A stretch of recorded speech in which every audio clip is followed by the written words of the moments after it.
तो स्वागत है आपका अपने YouTube चैनल डिफेंस स्टडी पे। तो दोस्तों आज मैं आपको नेवी डबल ए से रिलेटेड फिजिक्स के कुछ महत्वपूर्ण क्वेश्चन कराऊंगा। यदि आपने इसके पहले सेटों को ना देखा हो तो इसको जाकर अभी विजिट कर लीजिएगा। जितने भी क्वेश्चन आपके सारे इंपॉर्टेंट क्वेश्चन हैं।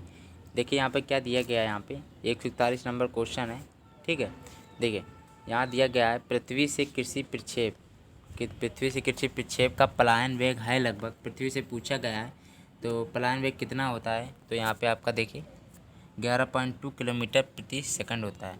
और चंद्रमा पर लगभग कितना होता है पलायन वेग आपका 2.4 किलोमीटर प्रति सेकंड होता है। ठीक है, और पृथ्वी पर 11.2 किलोमीटर प्रति सेकंड होता है। ये आपका इजी क्वेश्चन था। ठीक है, चलिए नेक्स्ट है, क्या दिया गया है ये सबको आता होगा।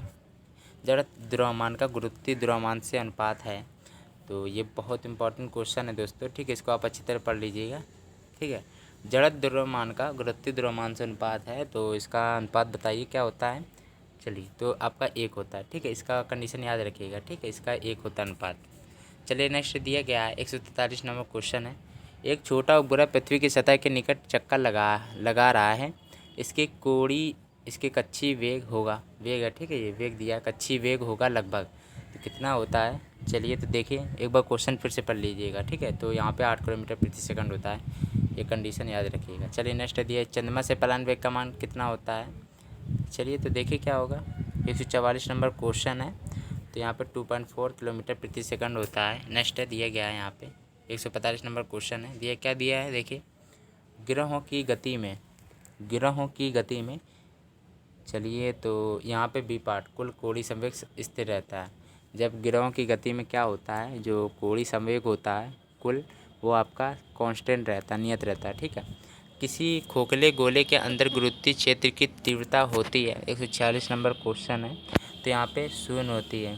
खोखले गोले की बात है और उसके अंदर की बात होती है खोखले गोले के, तो वहाँ पे आपका शून्य होती है गुरुत्वीय क्षेत्र तीव्रता। ठीक है, याद रखिएगा। नेक्स्ट है क्या दिया गया है, इसका तो शून्य हो जाएगा। ठीक है, पानी में हवा के 2 बुलबुले हैं। वो देखिए पानी की बात है, उस समय पानी में हवा के 2 बुलबुले, तो उस कंडीशन में क्या होगा देखिए। चलिए तो एक दूसरे को आकर्षित करते हैं। ठीक है, ये याद रखिएगा। चलिए नेक्स्ट क्या दिया गया है, जब जैसे हम विषुवत रेखा से ध्रुव की ओर जाते हैं तो जी का मान क्या होता है, बढ़ता है, क्योंकि देखिए पोल्स में अधिक होता है। ठीक है, ध्रुवों पर जो जी का मान होता है अधिक होता है। इसको याद रखिएगा। 148 का सी पार्ट राइट है। ये तो आपका ही जीता है, इसको पता होगा आपको सबको। चलिए 149 नंबर क्वेश्चन है।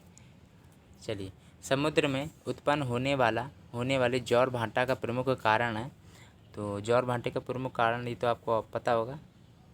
चलिए 149 का डी पार्ट राइट। चंद्रमा का पृथ्वी पर गुरुत्वाकर्षण प्रभाव के कारण ज्वार भाटा आता है, ध्यान रखिएगा। चलिए पृथ्वी के वायुमंडल में प्रवेश करते हुए अंतरिक्ष यान में आग लग जाती है, इसका कारण है। तो 150 नंबर क्वेश्चन है, तो यहाँ पे वायु की श्यानता के कारण। ठीक है, और श्यानता भूमि से तो बहुत इंपॉर्टेंट क्वेश्चन है, ये आपका आया था नेवी में और एयरफोर्स में भी आ गया। ML-1 T-1 होता है। ठीक है, श्यानता का ML-1 T-1 होता है। ठीक है, इसको याद रखिएगा। चलिए नेक्स्ट क्या दिया गया है, चंद्रमा पर कोई वायुमंडल नहीं है, क्योंकि क्या होगा। 51 नंबर क्वेश्चन है, यहाँ गैस जो अणुओं का पलायन वेग है इसके वर्गमाध्य मूलमान जो VRMS होता है वर्गमाध्य मूलमान से कम है। चंद्रमा पर 2.4 होता है। ठीक है, किलोमीटर प्रति सेकंड होता है, इनके वर्गमाध्य मूलमान से कम होता है। चलिए ठीक है, देखिए क्या होगा। डी पार्ट इसका राइट है। वैसे 152 नंबर क्वेश्चन दिया गया है, यहाँ पे पृथ्वी से वायुमंडल जुड़ा हुआ है। तो 152 नंबर क्वेश्चन है, तो आपका गुरुत्वाकर्षण द्वारा, डी पार्ट राइट है। चलिए नेक्स्ट है 153 नंबर क्वेश्चन है, न्यूटन का गुरुत्वाकर्षण नियम लागू होता है। 153 नंबर क्वेश्चन है, छोटी व बड़ी वस्तुओं पर। ठीक है, इसको आप याद रखिएगा। ठीक है, कंडीशन है सभी याद रखिएगा। और यदि पृथ्वी घूमना बंद कर दे तो विषुवत रेखा पर जी का मान क्या हो जाता है, यदि पृथ्वी घूमना अगर बंद कर दे। ठीक है, चलिए तो 154 नंबर क्वेश्चन है।